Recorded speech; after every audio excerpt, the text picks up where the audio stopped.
Yo solamente voy a leer el título de lo que publicaste. Dale. Y te voy a pedir que me lo expliques y se lo expliques a la audiencia como si fuéramos niños que no sabemos nada de Cardama y qué significa esto. Porque... Sí, no arrancamos de cero, pero, Claro, sí. pero igual. Bueno, lo que publicó Lucas Silva ayer como a las 11:30 de la noche, si no me confundo, ¿no? Sí, salió hoy en papel, digamos. Hoy en papel, dice, acta que presentó Cardama ante el Ministerio de Defensa para acompañar la garantía es absolutamente falsa según notario español. Contanos, Lucas, bueno, ahí está el señor Mario Cardama, Marito, ¿qué quiere decir esto? ¿Qué nos aporta de nuevo? Bueno, digamos que es como dentro de una secuencia de hechos irregulares que se han ido conociendo. Yo diría que esta es una más, en principio, es una solicitud que hace el gobierno uruguayo y que el 8 de noviembre, o sea, cuando se conoce, digamos, cuando el gobierno presenta la denuncia y hay una entrevista que le hacen en búsqueda a Calabuig, que es otro notario español, que en un momento dice, bueno, acá está mi firma y yo no entiendo qué hace mi firma acá, siempre dentro de la documentación que se presentó para la garantía de Eurocommerce, se había presentado un acta anexa, digamos, que era esta que aparecía con la firma de Calabuig. En algún momento del Piazo, que era el estudio de abogados que había contratado el gobierno anterior, planteó alguna duda. Bueno, ya te digo, en búsqueda sacó esa nota a finales del mes pasado, ya con el escándalo sobre la mesa, con el gobierno uruguayo, con la conferencia, bueno. Y ahí este tipo dice, bueno, yo veo esta firma, pero esta aparentemente es falso. Calabuig, el notario español, es el intermediario entre Eurocommerce y Cardama. Claro, al momento de presentarse ante el Estado uruguayo, lo que hace Cardama presenta un acta de manifiesto anexa a la garantía de fiel cumplimiento de Eurocommerce. Es un lío complicado que yo trato de entenderlo y hasta ahí llego y hasta ahí no es como... No es la punta, ¿por qué este papelito? No es la punta del iceberg, es todo, digamos, en este caso. Y este tipo aparece ahí, bueno, es como otro documento que presentó en su momento Cardama para reforzar y decir, bueno, esta garantía de fiel cumplimiento tiene respaldo, miren que está este otro notario que dice que representa a otro, no sé, hay otros nombres que aparecen ahí. Cuando esto revienta y del Piazo ya de alguna manera dice, a mí ya me había llamado la atención este documento, búsqueda saca una nota, lo entrevista por teléfono, lo contacta a esta persona, ya ahí sugiere que esto no le cerraba, que no era él, que era su firma pero que no entendía. Ahí el gobierno uruguayo hace una solicitud a un perito independiente o a otro notario español que le pide, bueno, ¿qué pasó con esto? Y bueno, y ahora el 8 de noviembre recibe esta respuesta el gobierno uruguayo, que se va a anexar, digamos, va a ser como ampliación de denuncia, se va a llevar a la fiscalía. Este informe que fue lo que publicamos hoy. El informe básicamente lo que dice es que efectivamente, como bien pensaba Calabuig, era falso. Y hay una explicación muy leguleya notarial en base a muchas, es un documento como de 50 páginas, con muchas citas, cómo funciona lo notarial en España y para resumirlo de una manera que se entienda, dice, bueno, es falso, acá hubo una falsificación. Dice, es ontológicamente imposible que haya firmado esto. Sí, la como hay momentos que parece que disfruta haciendo su argumentación. Es muy densa, digamos, muy difícil de entender, pero se ve que nunca, dice en un momento, nunca había visto algo así. Sí, claro, o sea dice, esto es de una truchada de alto calibre, ¿no? Claro, demuestra, o sea, en el fondo es otra perlita más de una serie de desprolijidades que también se van a anexar a Fiscalía. Pero ¿esto a quién inculpa? ¿A Cardama por haber presentado a Calabuig como notario? Eso es interesante. Bueno, Eso claro. es interesante porque en realidad no señala a nadie. Dice, acá hay todo un entramado y al final, en el último, son 4 puntos, en el último dice, usted, Ministerio de Defensa, tiene todo el derecho a convocar en la investigación administrativa o llevar ante la justicia para que esto se determine, porque presenta todos los nombres, pero no señala directamente a ninguno. Lo que sí dice, yo creo que sí de alguna manera ya genera mayores sospechas sobre Cardama, sobre la participación de Cardama o sus representantes, tanto en Eurocommerce como sus representantes en Uruguay, que ahí acordate que ya se sabe quiénes son. El propio Cardama lo dijo en la serie, en ese raíz mediático, que había un ex capitán de la Armada que era el representante de Uruguay que negociaba con el Ministerio de Defensa. Y lo otro interesante que para mí dice es que no solo esto que le llama la atención y tal, sino que de alguna manera dice, es muy raro que nadie lo haya visto, ¿no? Dice, ahí ya el señalamiento va más dirigido al Ministerio de Defensa. Dice, bueno, esto con algo muy superficial. Dice, con una mirada muy superficial. Una mirada superficial, esto saltaba. ¿Y el estudio del Piazo ahí? Bueno, el estudio del Piazzo Es también... el estudio que contrata el si Estado uno- uruguayo para Sí. asesorarse. Si uno mira las fechas y el chat que ya trascendió, que hemos publicado varios medios sobre la conversación que tiene del Piazzo con Galó, Damián Galó es el de recursos financieros del Ministerio de Defensa, sobre este punto, sobre este documento en particular, también hizo ciertas advertencias. Porque dice, bueno, ¿para qué presentan esto?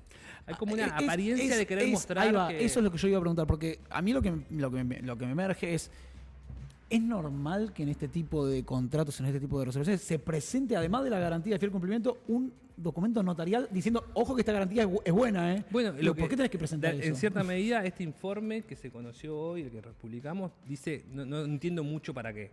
Y del Piazzo lo había dicho también.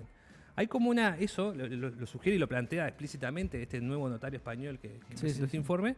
Dice, se intentaba como reforzar, darle una especie de apariencia de fortaleza de papeles, ¿no? Era parte de un armado. Sí, casi una sobreactuación. Casi. Y del Piazzo, si vos mirás bien, también de alguna manera lo va diciendo. Él dice, Cardama está entreverando el agua. Hay unos planteos muy en los audios que el propio del Piazzo aparte presentó, hay que decirlo también, porque del Piazzo de alguna manera aporta toda esa información de sus conversaciones para decir, miren que yo esto ya venía avisando. Y ahí está lo otro que siempre hay que tener muy en claro, después la cronología, ¿no? En esto hay que ir mirando las fechas, los resultados electorales y los apuros que había, que el propio Cardama estaba planteando explícitamente, bueno, ¿qué va a pasar ahora que gana el Frente Amplio? Claro. En resumidas cuentas. ¿El propio Cardama planteaba eso en qué órbita? Bueno, no, dicen en alguna conversación Galó le dice a Del Piazzo. ¿Galó quién es, perdón? Galó es el director de recursos financieros. Hay dos personas que estuvieron muy en el centro, digamos, de la negociación con Cardama, que era Damián Galó, de recursos financieros del Ministerio de Defensa, y el director de Secretaría, Fabián Martínez. Son como las dos personas, digamos, cargos políticos del gobierno pasado. Del gobierno pasado. Bien. Y en un momento, sí, Galó le dice, al otro día del resultado, que el Frente Amplio gana la elección, le dice, está muy ansioso. Claro. Hay como referencias bastante claras que tienen que ver con el resultado de la elección. Ok, o sea, que nos había encontrado una garantía, recordemos que además Cardama había pedido garantía al Banco de Seguro del Estado, a Habitat, había buscado 7 garantías, nadie se le había dado y termina yendo con esta octava que es absolutamente fraudulenta, ya de hecho Eurocommerce Limited, que es Ya no existe más. la garantía que presenta, es una empresa que ya cerró. Con un ruso que no se sabe dónde está. ¿El ruso al final dueño de Eurocommerce Limited existe? No sé, es una buena pregunta. O sea, bueno, está. Y lo que hay también ahora interesante, yo creo que va a ser como otro hito antes de la interpelación seguramente, que creo que quedó para el 8 de diciembre. Sí, si no el estoy 8. mal, es que hay otra, la investigación administrativa del Ministerio de Defensa. Recordemos que cuando asume la nueva gestión, digamos, ordenó eso, que se investigue internamente qué pasó. Y eso está a cargo de Servicio Civil. La Oficina Nacional de Servicio Civil está haciendo esa investigación.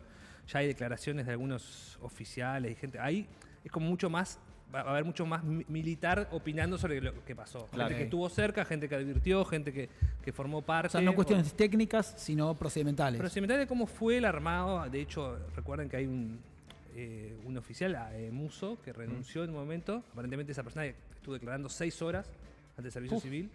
O sea que esa información, seguramente cuando se conozca, va a generar también su impacto, porque ahí puede haber señalamientos, puede haber gente que se acusa mutuamente, como pasa en muchas investigaciones. Que debe estar cruzado también con el almirante Wilson, que es el que fuerza bastante que sea Cardama el electo, ¿no? Ahí va.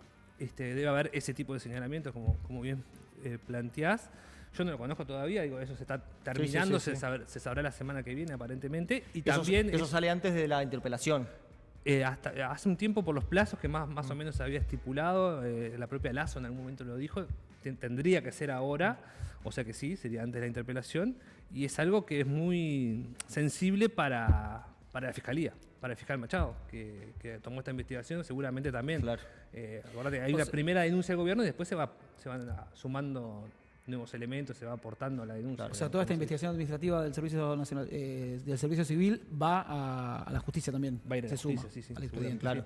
Es importante recordar que esta interpelación la va a realizar el ex ministro de Defensa, Javier García, va a interpelar en el Senado a la actual ministra Sandra Lasso en una interpelación en la cual se puede terminar invirtiendo la carga de la prueba o la carga de la interpelación, ¿no? Porque puede, a ver, es García que sale a interpelar a Lasso por la posible recesión del contrato y por la denuncia de la garantía, pero también puede terminar pasando perfectamente que Lasso termine respondiendo e increpando a García por todo el procedimiento de la compra que tiene notorias irregularidades, que tal vez no sea García directamente el responsable, pero sí funcionarios subalternos, ¿no? Está claro. Como Fabián Martínez y demás.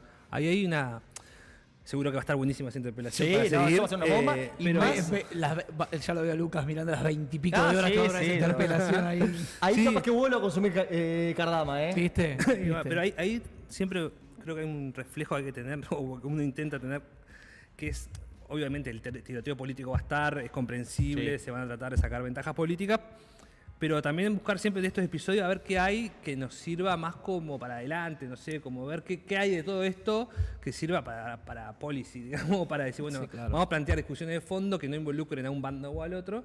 Y ahí hay un tema que justo ayer leyendo todo esto de lo que publicamos hoy del notario, cuando vos tratás de ver que hay tantos nombres sobrevolando, tantos...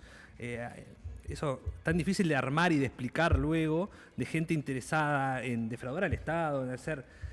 Son negocios. Claro, son negocios. Que en el fondo la explicación de todo eso, que siempre para mí es un poco económica, es que está bastante establecido y aceptado que en estas compras que son de mucha guita, 90 millones de euros, hay un 3% Hay un retorno. que se mueve. Un 3 o un 4% de comisión. Claro, que derrama y eso mueve cosas, Y se mueve clava mucha gente plata. y hay gente que va a estar muy desesperada porque se agiliten ciertos trámites, porque se hagan ciertas cosas.